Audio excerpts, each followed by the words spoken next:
ఇలాంటి మనుష్య దేహము చాలా దుర్లభమైనటువంటిదని, విశిష్టమైనటువంటిదని, ఉన్నతమైనటువంటిదని, పవిత్రమైనటువంటిదని కూడాను దీనిని విశ్వసించుతూ వచ్చింది.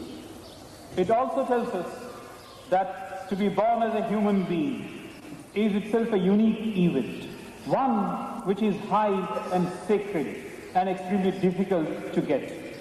మానవత్వం ఉన్నతమైనటువంటి యొక్క దివ్యత్వముకు కూడినటువంటిది కనుకనే దీనికి అనేక విధములైనటువంటి యొక్క నిబంధనలు, నియమములు, దీనికి కొన్ని బాధ్యతలు కూడాను కలిగి ఉంటాదని కూడాను శాసించింది. It further lays down that because this life is so precious and so unique, a few rules, a few codes of conduct have to be followed by every person.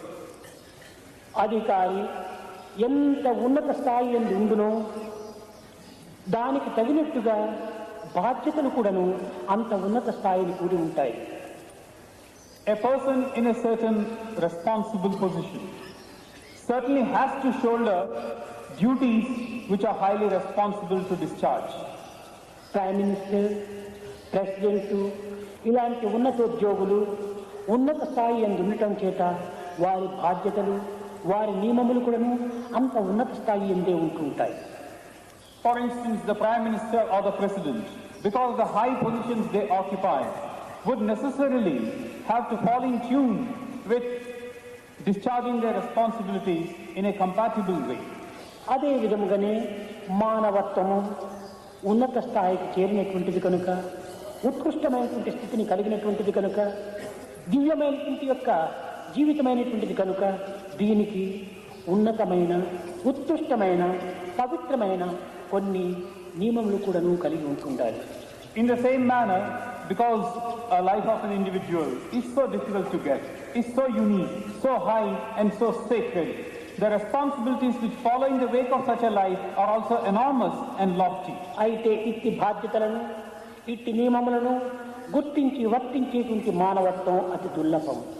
But then such beings who are cognizant of the fact that they have to fall in tune with a certain regimentation, the number of such individuals is rather difficult to come across. ఈ బాధ్యతలను గుర్తించి వర్తించినటువంటి మానవత్వమే దివ్యత్వమునకు, దైవత్వమునకు సన్నిహితమైనటువంటి సంబంధమని కూడాను నిరూపిస్తూ వచ్చింది Bhagavad Gita. The Bhagavad Gita further tells us that a life which follows such dictates and such regimentation will certainly become one with the divine, and one will sanctify itself.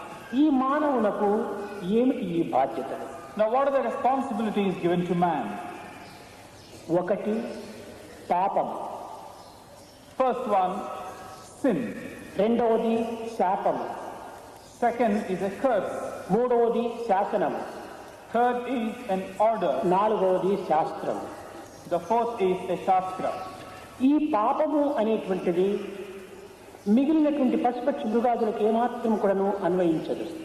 The first one, the sin, man does not share it with other forms of life like animals or beasts.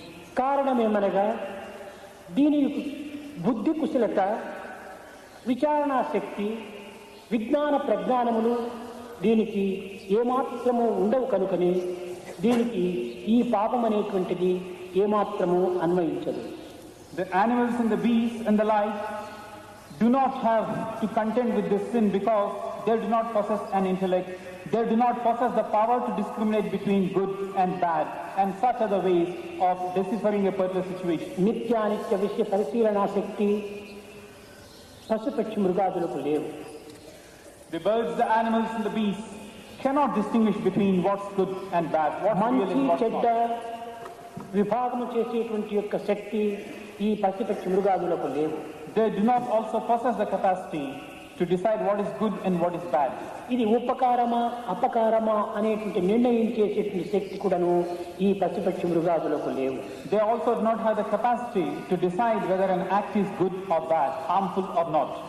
ఈ పవిత్రమైనటువంటి విచారణ శక్తులు ఒక మానవునికి మాత్రమే కలిగినటువంటివి కనుక దీని యందు మంచి చెడ్డ విచారణ చేసి ఈ కార్యమునందు తాను పాల్గొనవలను కనుక తెలిసి కూడాను, ఈ మంచి చెడ్డలు తెలిసి కూడాను తాను చెడ్డ యందు ప్రవేశించటం చేత ఈ ఫలితమును తాను అనుభవించవలసి వస్తుంది అని దీనికి పాపము అని ఒక నిర్ణయం చేశారు. Such discriminating power is given only to man, so that man has to use this intellectual capacity that he has to distinguish between good and bad. Knowing that a particular thing is bad, if he enters into it, sin alone is what he is going to get. ఇది కేవలము బుద్ధిని అనుసరించుకొని జరిగేటువంటిదే కానీ ఆకారమును అనుసరించి జరిగేటువంటివి కాదు. This is something which follows in the wake of one's intellect, not in the form of one's nature or form.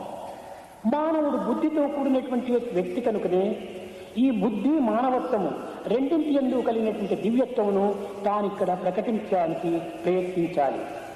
Man is one who's got a form and the intellectual capacity.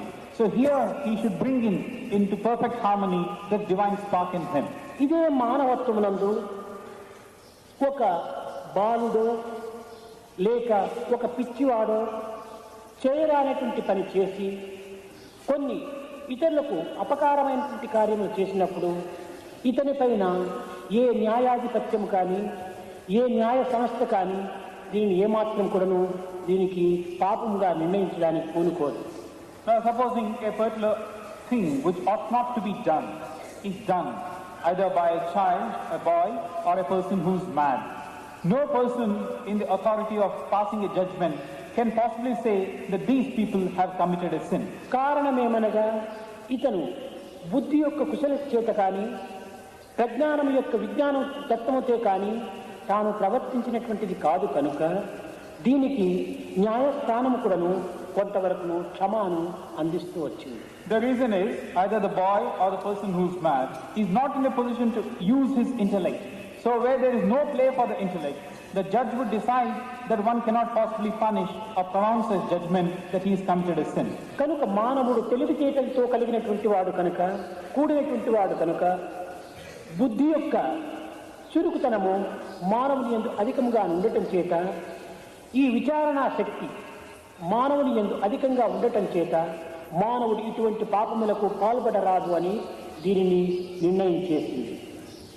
But an ordinary normal person has got the sharpness of his intellect. He's also got the power to discriminate.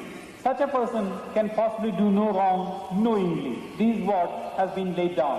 And if he does so, it's going to be a sin. మంచి చెడ్డలు తెలిసి కూడాను మానవుడు ఈ విధంగా ప్రవర్తించడం చేత ఇతనికి పాపము అనేటువంటిది ఒకటి చేరడానికి అవకాశం ఉన్నదని నిర్ణయమైంది. It has also thus been decided that because he has the capacity to know what is good and what is bad, and knowingly he commits something bad, sin certainly is going to follow his action. This has been decided. ఇక శాపం. Then we come to the second one, a curse. ఇది కేవలం